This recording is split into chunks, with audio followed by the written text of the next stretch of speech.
Hello everyone.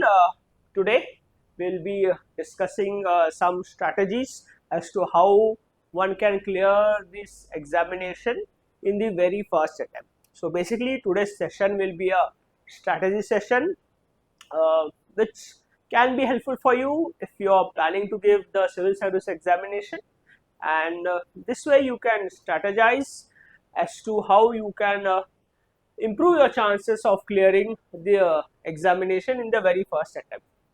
See, you all must be knowing that to clear this examination, you need hard work. Yes, it's a prerequisite and it's non-dispensable. But hard work alone won't be sufficient for you to clear this examination, as it's very popularly said. To clear this examination, you need smart work along with hard work. So smart work is what? Planning your preparation, strategizing things, prioritizing which subjects, prioritizing that subject, and you prioritize your timeline accordingly and make a timeline, or rather have a broad plan. So we'll be uh, doing all this in this session. See, just a caveat, every aspirant is very different, comes from a different background, educational background. Every aspirant has a different way of learning things, analyzing things and thinking things. So this is not a watertight plan that you should be following bit by bit. Rather, consider this as a very macro plan and make amendments as and when required that suits your style of studying and style of preparation. So okay, so see, now you decided to give this examination. Either you must be in your college or just graduated, or you must be working, etc., or different any phase of your life, and you decide to give this examination. Okay, good. First attempt, people are very highly motivated, highly energetic, but if you energy is channeled in the right direction, you can improve your chances to clear this examination. So good, that congratulations for deciding to appear for this very beautiful and very, one can say, very strenuous and very competitive examination. Rather, the process is enjoyable also, so don't worry about it. So yes, first thing you should be doing is what? UPSC has given you the syllabus, and UPSC has laid down the rules of the games. That is, there are GS papers for the mains, GS 1, 2, 3, 4 essay, then 2 compulsory papers and 1 optional, and for prelims there is, yes, those subjects in GS 1, economy, polity, environment, geography, science, tech, and for CSAT it's aptitude testing, RC, maths, etc. Okay. Syllabus is common for everyone, except one thing is not common to everyone. Optional is different for everyone, right? Rather, you have a choice to choose a subject. So first thing you should be doing once you decide to prepare this for this examination is to choose the optional.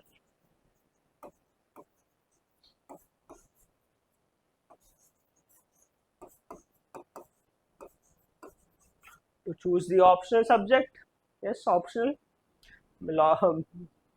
Exhaustive list of optionals are provided by the UPSC, and you have to choose one optional.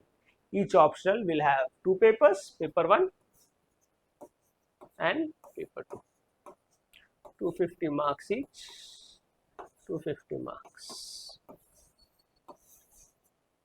This is the first thing you should be doing, that is, fix on which optional you want to choose for the civil services mains examination. So once you choose from the list, but yes, of course, every person must be having a confusion which optional you should be having in this examination. See, some criteria you can use this criteria, consider it as a checkbox.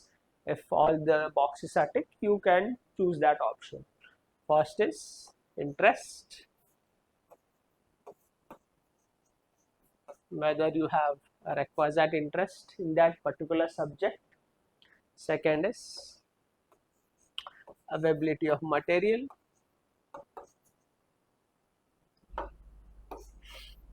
Availability of material, study material. Okay, and third is guidance.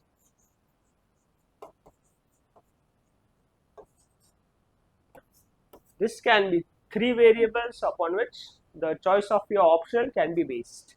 Interest, whether you have that interest to read those aspects, those that subject in depth, because optional requires very in-depth reading, writing, understanding as compared to the GS papers. So interest, yes, interest should be there. You will be spending most of your time quantitative wise as compared to other GS subject in studying optional. So interest will be there, then only you can put that much effort, that you can read more, or rather I will say articulate more and think critically. Reading, I will say yes, reading is required, but to a certain level only. Too much reading is not much helpful in this examination to clear. What matters to score well is analysis, critical thinking, articulation. That are the things that matter to, to score good in optional or even say some of the GS papers. Yes, material, good study material, availability of notes, study material, books, that is also one factor. And yes, guidance, you need some guidance, whether guidance is available or no. Otherwise, yes, even if you are studying on your own, certain guidance will be needed. So if these three checkboxes are ticked, then you can choose that particular optional. Also, you can go through the syllabus. Yes, syllabus of that particular optional, whichever optional you want to have for your the CSE preparation. If all these checkboxes are ticked, narrow down some options, then again visit the checkbox. Then if you narrow down two options, then visit this again and then narrow down one final option. Choose that option and stick to that option. Do this so that you won't be in a dilemma in the midway of your prep whether I should change the optional or not. Then confusion will come in your mind. You know, confusion means confidence goes down, confidence goes down, then you won't require that effort, then you will also think whether to appear for this examination or no. So do this exercise, very important to choose this option. Okay, yes, what now let's move. What should not be the criteria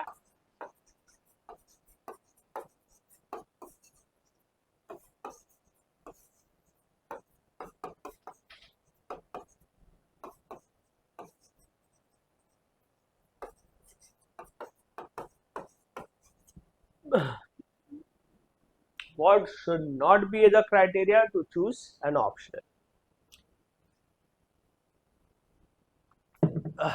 Yes, of course, particular optional scoring good marks.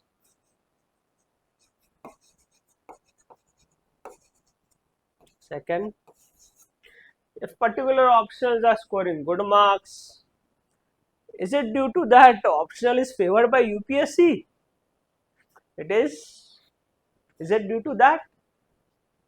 Of course not. UPSC treats all optional at equal level. Even there was a recent interview by the UPSC chairman on celebrating the 100 years of UPSC, the town hall meet. There also he clearly says, once optional papers are evaluated, we take those raw marks, then we apply our statistical method, which ensures there is parity of marks across optionals. So all optionals are kept of same level. They have their own formula. They must be having many variables, average, mean, deviation, a lot of things must be going, and that statistical method has also been reviewed by number of people, and they have concluded that it is no method can be as good as this method. Okay, so be rest assured about that. You don't don't make this as the criteria to choose option. A particular optional is scoring consistently good marks. you analyze last 5-10 years results, you can see the top ranks have been people from different set of options. Not one optional is getting top ranks. All options you can see: maths, commerce, public administration, on anthropology, anything. So this should not be the criteria that other people are scoring good marks. Okay. Next criteria should not be peer pressure.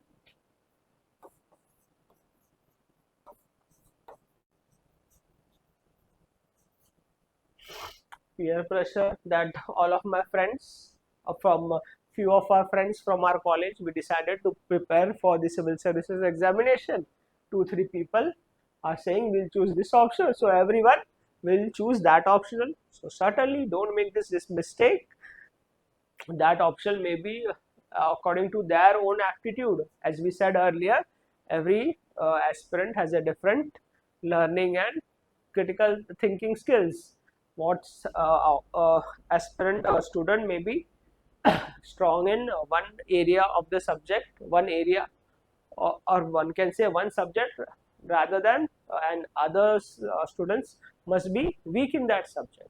So peer pressure, don't fall for the peer pressure that if Mr. X or Miss Y is taking this optional, I will also take that option. Okay, certainly this should not be the criteria.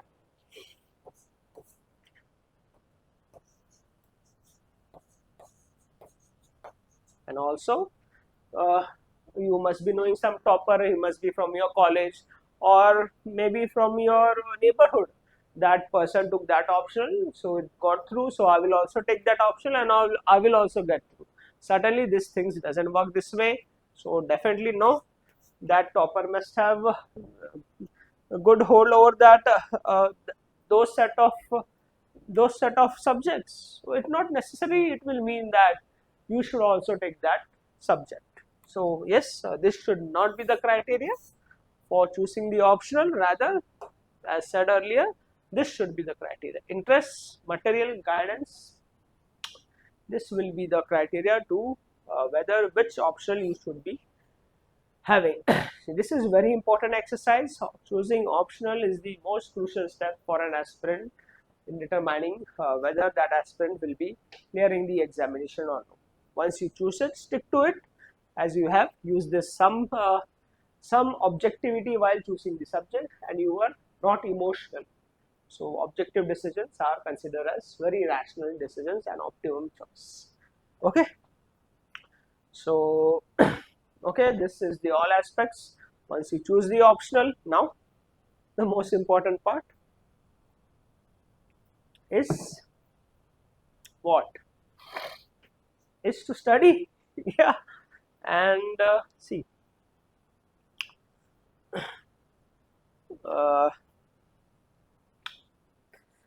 before you also start the prep, I will say you assess yourself where you stand as a student. Basically, I will say there are 3 categories of aspirants: C1, C2, and C3. Broadly, 3 categories of aspirants give this examination. C1 category, I will say highly intelligent people.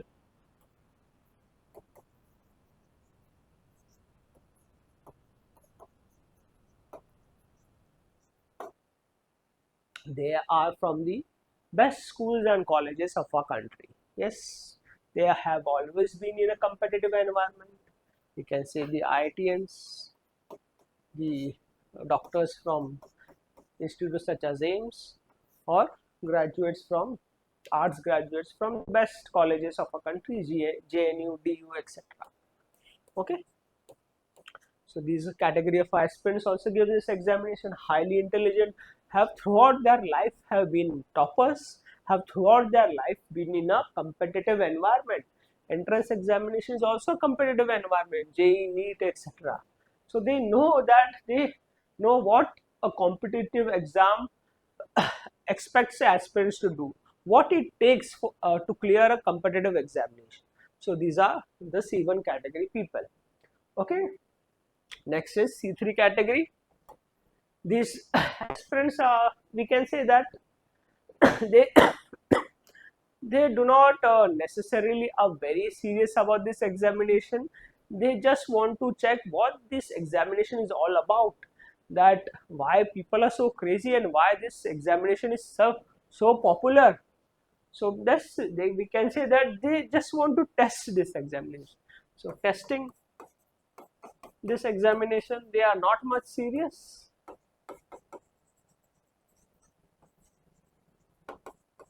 They give attempt for for the sake of giving. They may be successful in other fields of life, the private sector, business sector, etc. And yes, C2 category, those set of people who are just good students, above average or average students throughout their life. They may not be from IIT, AIMS, etc., but some okay colleges, good colleges, NITs, etc. They have been average student, we can say, a good enough student, but not highly intelligent as these people. And but these people, I will say, are the most highly motivated and very hardworking, committed to do hard work. They are very hardworking, but they need good guidance. They also need guidance. Is not that, but relatively they have good alumni network. Many of the rank 1, rank 2 must be from their college. So yes, teachers, professors, they of their college may also be with the UPSC sometime, some point of the time in setting papers, etc. So yes, there is relatively less dearth of guidance here, but and these people are very smart. But in this examination, majority of the aspirants and majority of the people clearing this examination are from this category. Okay, because these highly intelligent people, they don't give this examination, they do some entrepreneurship. Yes, you must be knowing many startups in India, Zomato, etc., or Bharat Pay. So the majority of the people don't come. So this are the people, most of the people giving this examination are C2 category. So why it is important to assess ourselves, assess yourself which category you fall to, and accordingly that will determine the timeline, the plan for you to how you should prioritize things and how much time you should be giving to what particular phase of this examination. So basically, you must be knowing there are 3 examinations in the UPSC: prelims, mains, and interview, and we can divide the entire entire preparation for a year at least into 4 phases: phase 1, phase 2, phase 3, and phase 4. Yes, we'll come to that, what are these phases. But once you choose the option, you should start your prep from the mains examination first. And why we are saying you should be starting your prep from the mains examination, not the prelims, and of course why the interview is out of question. So you should start your prep from the mains examination, because mains is what will determine whether you will be clearing this examination or not. Yes, of course you need to clear prelims to appear for the mains, and also if you prepare well for the mains examination, there are high chances, very high chances, you will clear the prelims examination as well. So why we are emphasizing that you should be preparing for the mains examination first. See, if we draw a Venn diagram, suppose this is your mains examination, syllabus, and if we draw another circle as in the form of a Venn diagram, so we can say that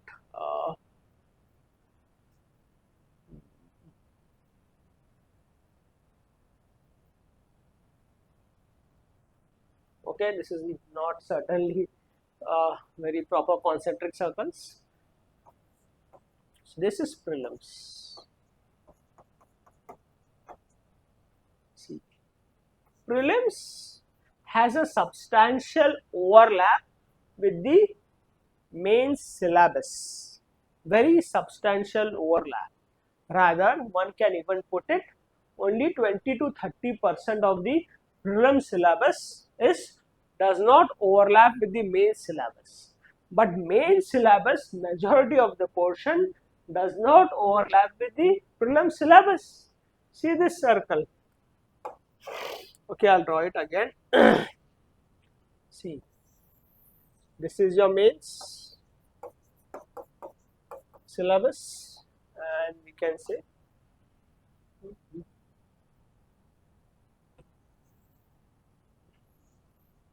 this is your prelims.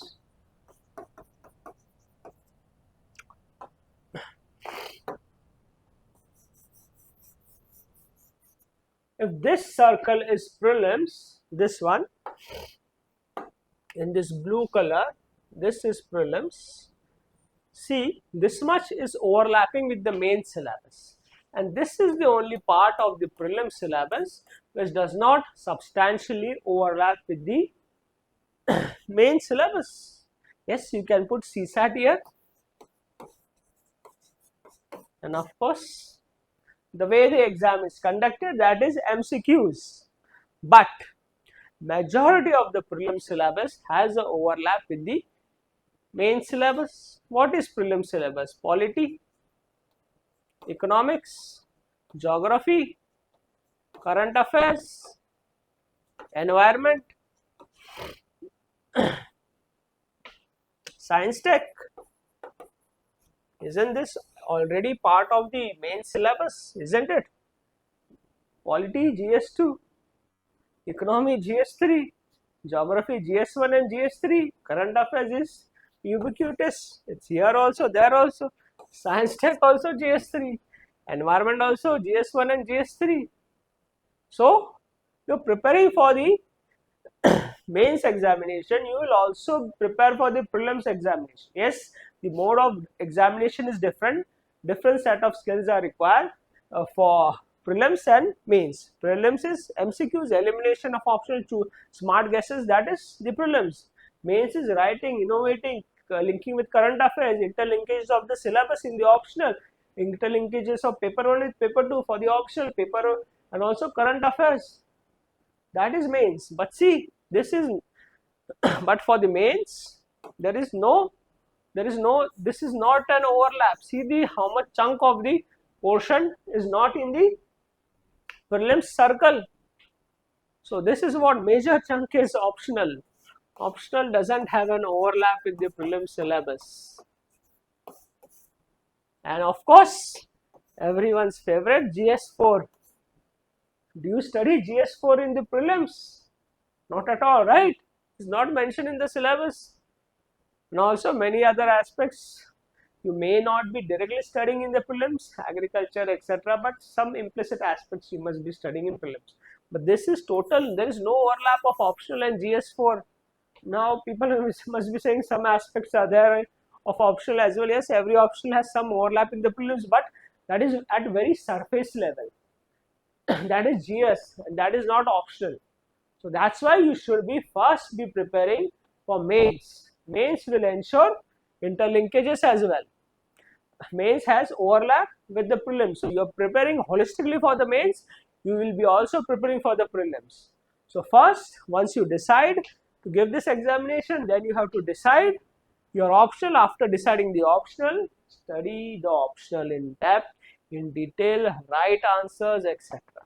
Now, what should be the timeline? How much time you should be giving for optional? See, timeline, etc. are very subjective, but generally it is recommended for people who are giving the first attempt. We'll give some timeline, but don't consider it as a very watertight timeline. Consider it as a broad macro plan. So once you choose the optional, then you assess also yourself which category you fall to, C1, C2 or C3. So that way we'll divide the phase of your prep. So basically there are 4 phases of preparation in the examination. So phase 1, we can say you have 12 months, 1 year you have for the examination. So phase 1,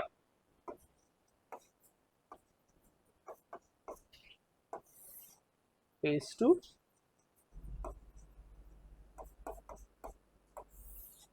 phase 3 and phase 4.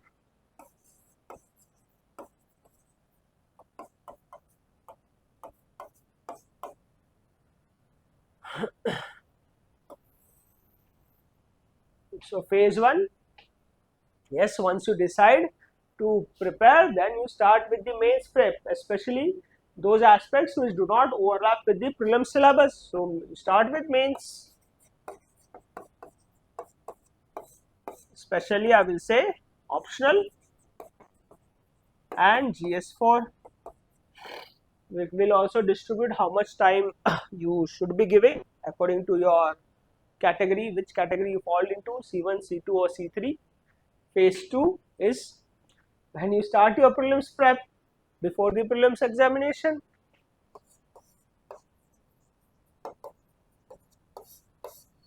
And phase 3 is equal to everyone. After the prelims, you will be giving mains. So mains again. And after the mains, there is, you clear hopefully an interview. So yes, it's not much relevant to talk about this phase as of now, interview phase.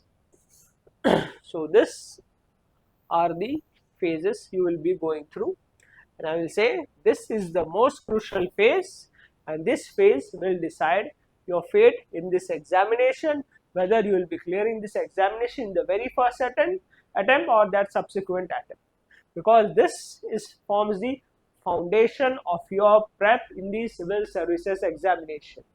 Without strong foundation of this phase may look very shaky, as these two phases are dependent on this. See, so how much time you should be giving to this phase?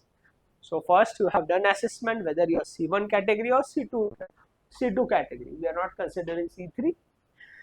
So if you are C1 category, that is highly intelligent people, I will say give around, you can afford to give less time to the prelims phase, because you have already been in a competitive environment, giving entrance examination, cracking also entrance examination.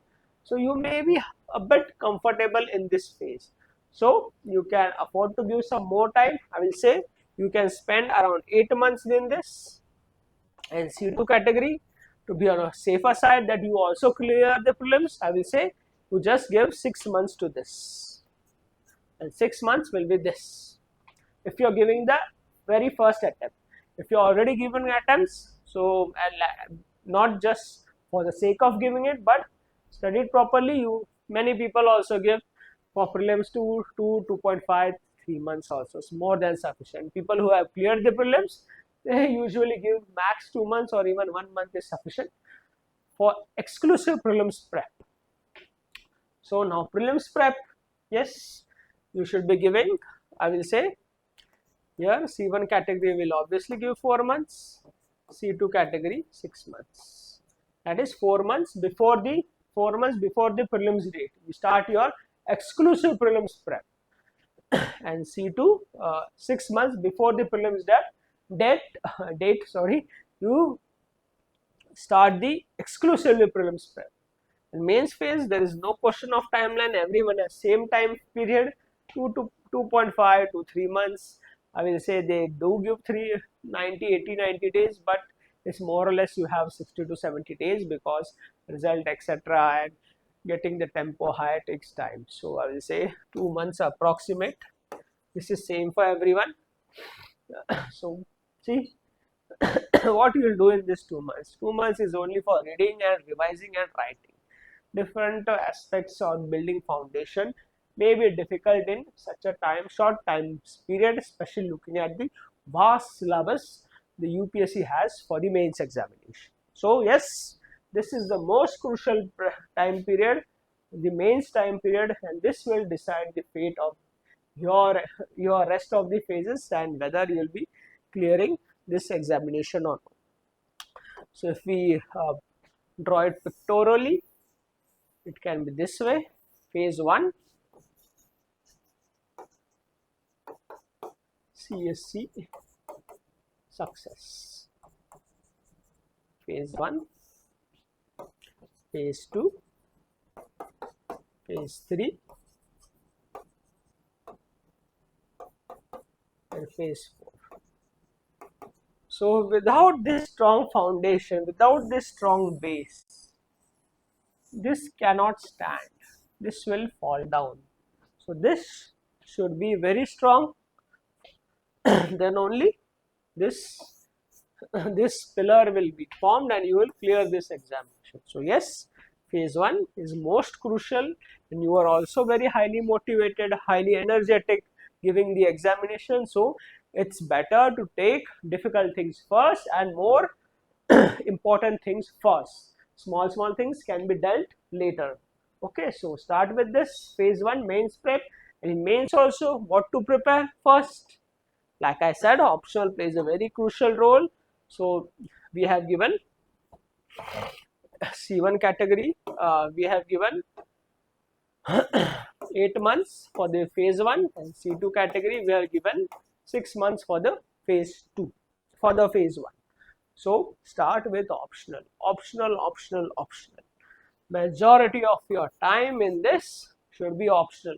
I will say entire 8 months and entire 6 months you should be studying optional, but for the first few months only optional, and later you keep on adding some of the GS subjects as well. So I will say once you start with optional. So suppose you are C1 category, you have given 8 months, decided to give 8 months to optional. So in that 8 months, I will say around 4 months exclusive optional. Optional though is 500 marks, but those 500 marks is make or break whether for you to clear this examination. Exclusively you give 4 months for optional, study only optional, read optional, write answers, get it reviewed, articulate, think, because optional is you have to study in depth, and also you have to write more in an articulative manner, analytical manner, as compared to the other GS papers of the mains. See, if you have public administration, then see, there is paper 1, there is paper 2, and the first 4 chapters form the crux of core of public administration. It's theoretical, etc. It takes a lot of time because all the rest of the syllabus of public administration rests on the first 4 chapters. And questions are, the UPSC's demand is as such, you have not only to write what the question is asking obviously, but you have to innovate as well. And innovation in say public administration will come when you link paper 1 with paper 2, that is, this is theory with application, and when paper 2 questions are asked, that is Indian administration is paper 2, you have to link with the theory also, and also current affairs. So that interlinkages etc. can happen when you have studied things in depth, you have practice answer writing etc. Then only these things will come. And if you don't do this, all this, UPSC, I will say, it doesn't give marks. Don't be surprised if you get very low marks in optional if you fail to do this. So if you get low marks in optional, then it will be very difficult for you to clear the examination. You go and check the marks of toppers of past many years. The differentiating factor of people who have scored top ranks is they have scored very high marks in optional or above average marks in optional at least, and of course in ethics as well. So you go and check this year's toppers marks, you will see this. Okay, so that's why 4 months exclusive for optional, C1 category, C2 category, yes, you also give 4 months. Optional takes a lot of the time, exclusive. So optional should not be stopped here. After 4 months, you keep adding other subject. I will say add first GS4, because GS4, yes, ethics paper may sound to be very nice to read, easy to read, but but questions are not direct. Even if questions are direct, you have to link with current affairs, so that application of ethics in real life. So that will happen when you have good foundation of ethics, and when reading newspaper etc., you will be able to link the issues which are happening around you from the current affairs, from the ethics perspective. That is the challenge. Many things happen in a country, you have to link with ethics, then you will get marks. That is illustrations you will show in the ethics paper, even when the questions are simple, because it's a competitive examination. You have to make a difference, and this innovation will fetch you extra 1 or 2 marks. And case studies are all problem solving realistic solution from ethical perspective. See, this year's also paper of CSE mains 2025, how it demanded to open up many dimensions from current affairs or current affairs contemporary issues. They framed a question from ethical perspective, and if you write current affairs or you write only GS2 type, you won't get mark, that is for sure, because you are writing in ethics paper. You can check the discussion we had conducted on ethics. It's in-depth discussion. It's available on our YouTube channel. So yes, so that's why you should in this phase, once you prepare exclusively for 4 months, I will say, you start adding the GS papers. You can start also adding when you are into the 3rd month of the optional prep. Once you come to paper 2 of your optional, you can start with GS4 as well. And there too, reading, writing and articulation, of course answer writing.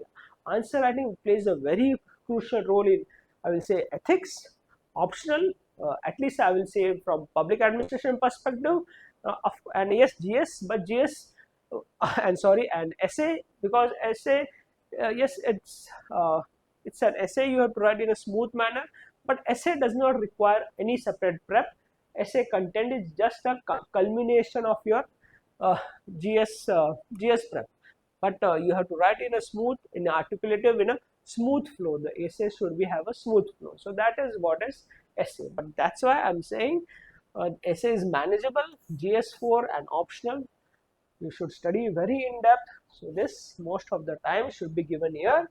So once you come, I will say, if you have one to 1.5 month remaining, then top it up your mains prep with those other GS papers aspects that does not find an overlap with the prelims syllabus. We say GS1, there is post-independence, world history and Indian society, etc. that you don't study much in the prelims prep, that you gradually start adding to your prelims prep in this time frame. So that things are very much manageable. It does not require that level of articulation etc. as for optional and for ethics. So those are easily manageable. Even of late UPSC also doesn't ask much on world history etc. Those are very much manageable, and material and etc. is very much available for that. YouTube also, you see many documentaries on world history etc. are there. If you want to study that way, you study that way, or traditional books. The best source is to read books. Read books, I'm saying not novels etc. The books which specifically aligns with the UPSC syllabus. Yes, if you want to read novels, read for your hobby, but don't think that you will prepare from novels. Yes, you can prepare, but it becomes a very complicated strategy. So yes, once you start this, then you top it up with those aspects of the GS paper. We do not have overlap with the prelim syllabus. So that way you will very confidently and very holistically you have prepared for the mains paper before you start the prelims prep, and your foundation is very strong for this examination, and with confidence you will be entering the phase 2 of your prep, that is for the prelims examination. So you enter the phase 2.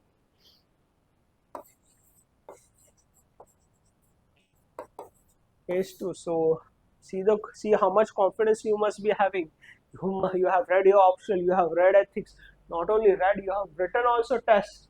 So confidence must be sky high, and also majority of the hard work you have already done. Now most of the hard work you have already done. Now prelims phase 2. Yes, there are two papers, GS1, General Studies 1 and General Studies 2. It's general studies. It needs broad reading, not in-depth reading.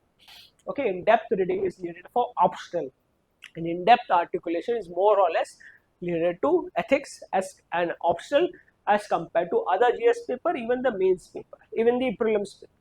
So phase 2, you start your prelims prep. C2 category, to be on a safer side, can start 6 months before the prelims date, and C1 category can start the prep, one can say 4 months from the prelims date. Yes, it's not a strict timeline, amend according to your suitability. So basically prelims, we have GS1, which has polity, economy, art and culture, modern history, ancient history, medieval history, then you have geography, then you have environment, then you have science tech and current affairs.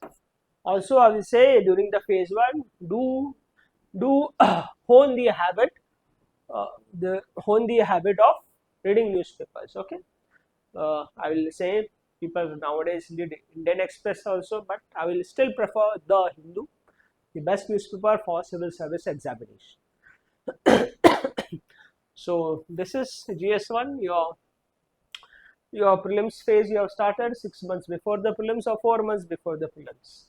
So here you start with one subject, polity. You start polity, then you read Lakshmikant, start giving tests chapter wise, etc. So target one subject, target those tests, then start economy. Read mostly government sources are the best sources for economic current affairs. Core aspects you read from anywhere, but economic survey, budget is most of the things on which the economy revolves. The entire financial administration revolves. So that you read and write tests, prepare subject wise and write tests. And at the end of last 1 month or so, 1 or 2 months, start giving full length tests. And of course, don't ignore CSAT. Even you are from the C1 category, people fail CSAT because of ignorance. It's, we can say it is, yes, the syllabus mentions of standard 10th level aptitude test. CSAT has 3 aspects: reasoning, maths and reading comprehension, and you have to score 33%, that is 67 marks, 66.6, 66 marks, 66.67. But even if you are weak in CSAT or aptitude, but this time frame is more than sufficient for you to get marks required to qualify the CSAT paper. I will say to be on a safer side, don't target 1/3, target 100 marks. Okay, half the marks you target, that should be the target. Answer keys can vary. Now UPSC seems to have given in the code that they will release the answer key after the prelims. So anyways, that doesn't make a difference whether you get answer key instantly or whether you get answer key after a year. What matters whether you will be clearing the examination or no. Okay, so anyways, this, so CSAT you study, etc.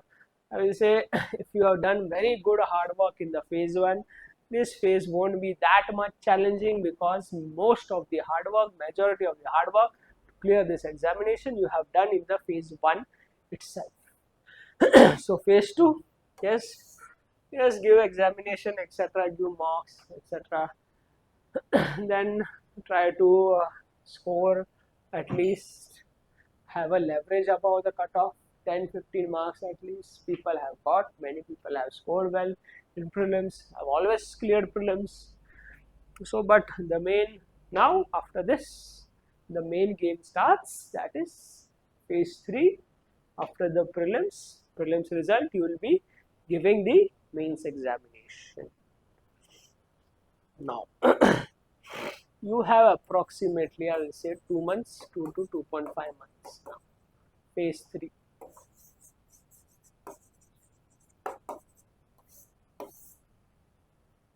everyone has the same time period. Even if you belong C1, C2, that was indicative planning you did according to your strength, weaknesses, but this centralized planning has been done by UPSC. This is the time you will give to prepare for the mains. Yes, this is a very short time. See, to be frank, this time period goes like a breeze. You will never know when you start. You start that you have started prelims mains prep yesterday only, and tomorrow is the prelims examination. Yes, it happens with everyone. It's a short time period, and it is a bit difficult for people to clear the mains examination who have not put the requisite effort in the phase 1. I'm not saying that it can't be done. Many people have done it. They must be very intelligent people, highly meticulously planning, etc. But it's to be a safer side. You put lot of effort in the phase 1, so you are highly comfortable, and you do what ought to be done in this. That is reading, revising, and of course writing. These are the only 3 aspects you should be doing. That will further boost your confidence as well and make you totally ready for the ultimate examination. See, UPSC doesn't ask questions directly, that is, so and so question is there, and you write. Even if questions are direct, you have to do lot of interlinkages here and there. Then only you will be able to score well in the mains examination. Say suppose this year in the public administration paper 2, there was a question, trace the reasons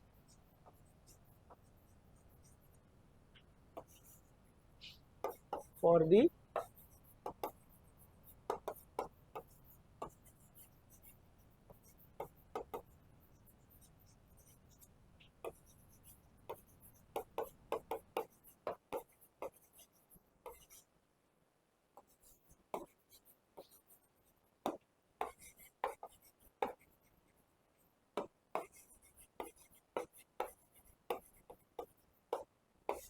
So this was the question in the this year's mains public administration paper 2. Trace the reasons for the limited effectiveness of Niti Aayog. Now, Niti Aayog is also in the GS syllabus. It has been asked also in GS2. Now this question is in public administration. This question is not in GS2.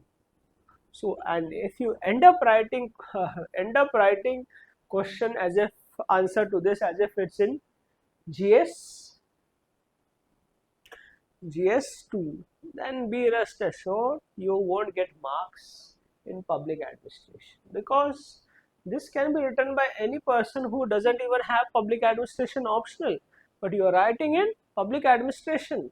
So you have to link with theories also, thinkers also, link with current affairs. Yes, even GS, other non-public administration people will also link, but linking with paper 1 is required to score well in this answer. Already we have discussed this answer. You can check if you are from public administration.